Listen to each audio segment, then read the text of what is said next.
Вы никогда себя не спрашивали, возможно ли такое, чтобы два человека полюбили друг друга и женились, когда они не знают одного языка?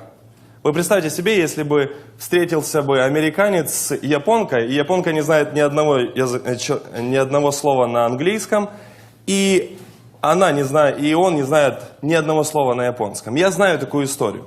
В этой истории было уникально вот что. Он ее настолько сильно любил, что каждый раз, когда они встречались, он учил какой-то стих на ее языке. Большую часть слов он не понимал и не имел представления, о чем вообще идет речь, но он знал, что это романтический стих о любви, и он ее очень сильно любил.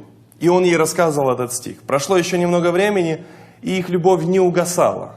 И я не знаю, возможно ли это еще повторить в этой жизни, но ситуация имела себе место на этой земле, и они женились, и по сегодняшний день живут вместе. Наш следующий участник, его зовут Никита. Привет, Никита. Привет, привет. А как ты думаешь, вот ты бы смог жениться на девушке, которая абсолютно не знает твой язык, ни русский, ни английский? Ну, если любишь ее, что поделаешь? Если красивая, много денег, да? И... Вот именно, да. Хорошо. А скажи, у тебя есть девушка? Нет. Нет. А для кого ты посвящаешь сегодняшний номер? Просто для всех, кто хочет слушать, это для молодых, для старших, все равно. О чем будет? Просто про любви, про любовь, христианскую любовь. Все остальное. Давайте послушаем. Хорошо.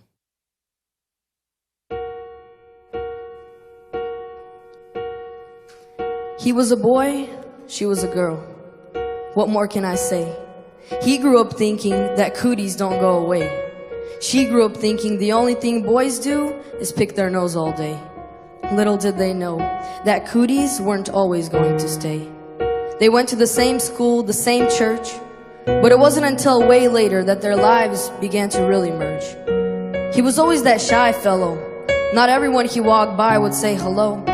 He didn't really have anything that special, except for his personality. Not like the cool guys around him, with the huge muscles, physicality. He was a gentleman, not many men were. Anything asked of him, he would reply, no problem, sure. He was kind and thoughtful. You can tell by the way he treated his mother. Above and beyond, not like any other. She was a popular girl. In church, in school, everyone would say hi when she walked through. She was pretty as well. But she was into those muscle guys, you can tell. See, there's one thing I didn't tell you, that guy, he was in deep, deep love with the most popular girl he knew. But the problem was that he wasn't part of the popular crew. It was only until way later that they found their love for each other to be true. It all started with her being heartbroken, walking back from school. She was crying and the tears were flowing down her beautiful face, and that's when he happened to be in the same exact place. He kind of freaked out at first. You could tell he was shaking. If you were looking at this whole scene from the side, you could tell the boy was trying to decide whether giving her his little packet of napkins would be all right. But not doing anything was worse than his fright. He tapped her shoulder and that's when it began. Their love story before putting a ring on her hand. She noticed that out of all the guys, he was a true man. After that day, they'd walk back from school together. Nobody understood how they ended up with each other. But they'd walk. They'd walk no matter what the weather. They'd walk because they had each other. Once he got a car, he started to date her. And as soon on one date, they got engaged. 6 months later, they said I do. The most perfect couple that anybody ever knew. The story ended happily and I could end it right there, but no. The story keeps rolling. Once you get married, your love still keeps going, but we think that things will be much easier after the wedding. No more fights, no more tempting. That we'll have kids and they'll be so cute. That it'll be easy to sustain a family and provide the food. That the kids will always listen and our parents, we won't miss them. He and she didn't know how hard it would be. Nobody does. You still struggle with lust. You still struggle with every other sin in your life.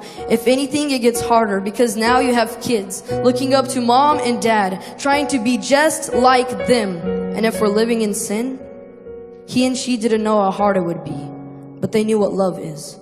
They knew not even because of the first kiss. They knew because of what Jesus did. Died on the cross so we, enemies, sinners, could live. They knew the perfect example of love.